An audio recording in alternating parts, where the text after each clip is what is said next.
Good morning and welcome to Coordinate Plane, Lesson 1C. We're going to be ordering rational numbers. So if you remember from 1A, rational numbers are basically all the numbers, and they include numbers that have pieces. So they could have fractional parts or decimal parts. All right, so let's see. Use the symbols greater than, less than, or equal to compare each pair of numbers.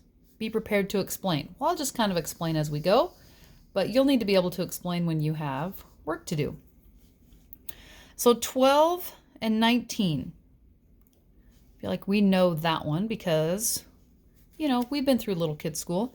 212 to 190. 212 is bigger than 190. 15 and 15 with a dot.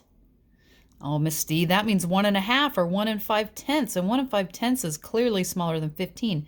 Because remember, there's an implied decimal right there after the 15. So even if you only compare the whole number, which is 1, and the 15, then you know. How about this one? Ooh, looks like similar. Oh man, both of them are 9, but one's a 0.02 and one's a 0.2. Well, which 2 is less than the other? Here's where this trick comes in. If you make them have the same number of decimal places, 2 and 2, now if you think of this as 20 versus 2, it goes like this. Or you can think of this as 9 and 2 100ths compared to 9 and 2 tenths. Okay, and 2 tenths would be like having 2 dimes versus 2 hundredths, which would be like having 2 pennies. Well, 2 dimes we know is more than 2 pennies. Okay, how about, ooh, that one looks scary. Let's do this one. Let's see. I just said to have them make the same number of decimal places. So we have 1, 2, 3, 1, 2, 3. So we have a 6, then a decimal, then a 0, then a 5, and then a 0. Well, that's the same. Oh boy. So there's a couple ways we could go about this. The first way, when I looked at it, is this was my guess.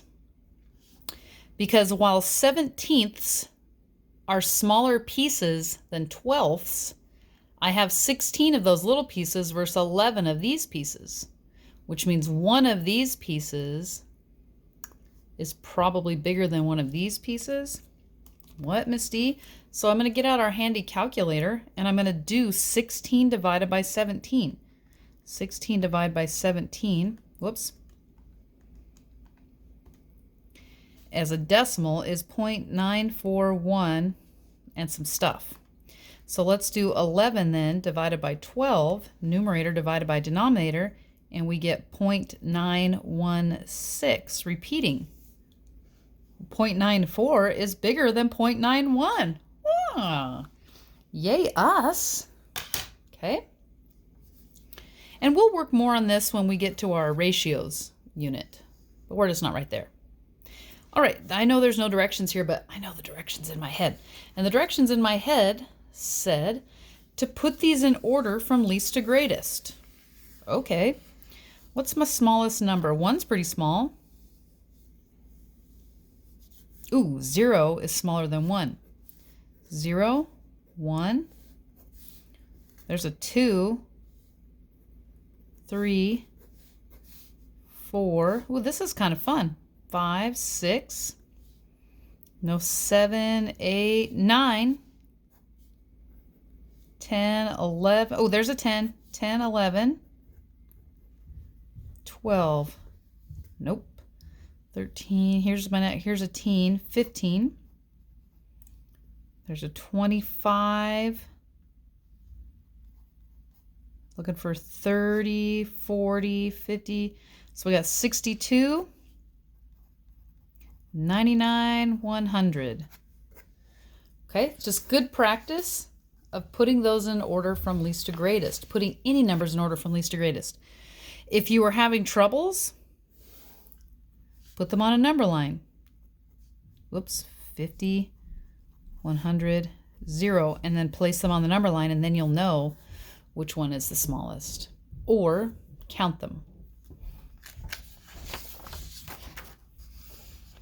All right, so if we have these numbers on a number line, but Miss D, there are no numbers. I know, it makes it even awesomer. So if we have these variables on a number line, try to use these variables in sentences that include these words. Okay, opposite. Opposite means the same distance from 0. So n, if we pretend these are worth 1, n is 2 from 0 in a negative direction. There's nothing here at the positive 2, so that can't be an opposite. Let's see, 1, 2, 3, 4, 5. That would mean m is kind of like negative 5. Is there anything at positive 5? 1, 2, 3, 4, 5. Yes.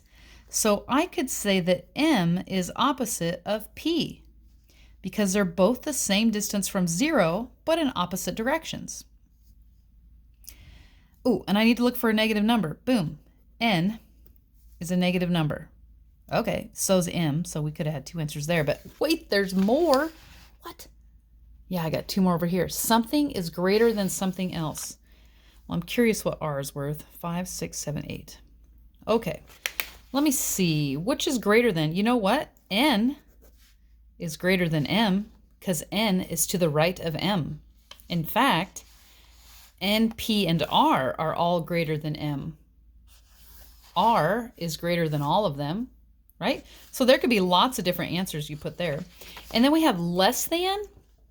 Well, m is less than everything, right? Because m is furthest to the left. But what is p less than? R, that's right. R is to the right of p, so p is less than r. Awesome. Tell what the value of each point would be if, oh, this looks fun. If p is worth 2.5, then how much is r? Oh, wow. I think we got to try to figure out how much each one of these little spaces is worth. So if all the way over here is 2.5, what if each space was worth a half? Let's try. 0, half, 1, 1.5, 2, 2.5. Oh, awesome. So if that's 2.5, 3, 3.5, 4, let's go the other way. Negative half, negative 1, negative 1.5, negative 2, negative 2.5. Yay us. That was fun. I hope there's more like that. Oh, look at what I found. Okay, so now if n is worth negative 0.4 or negative 4/10, and there's 2 spaces here, what if I took 4/10 and divided by 2? How'd that calculator go? Let's try.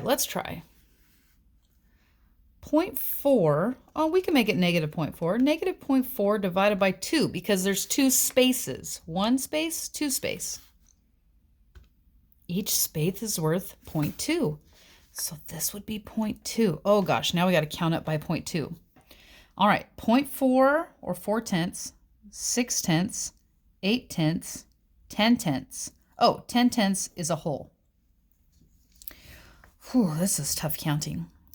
Positive 2/10, 4/10, 6/10, 8/10, 10/10. That's a whole. 1 and 2/10, 1 and 4/10, 1 and 6/10. And all those are positive. Well, this is a good mind challenge. Oh, 200? What? Well, let's do that method we did before. How many spaces between 0 and 200?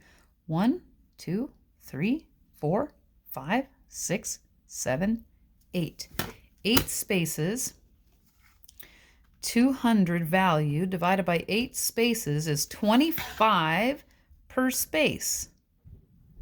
So 25, 50, 75, 100, 125. 150, 175, 200. Yes.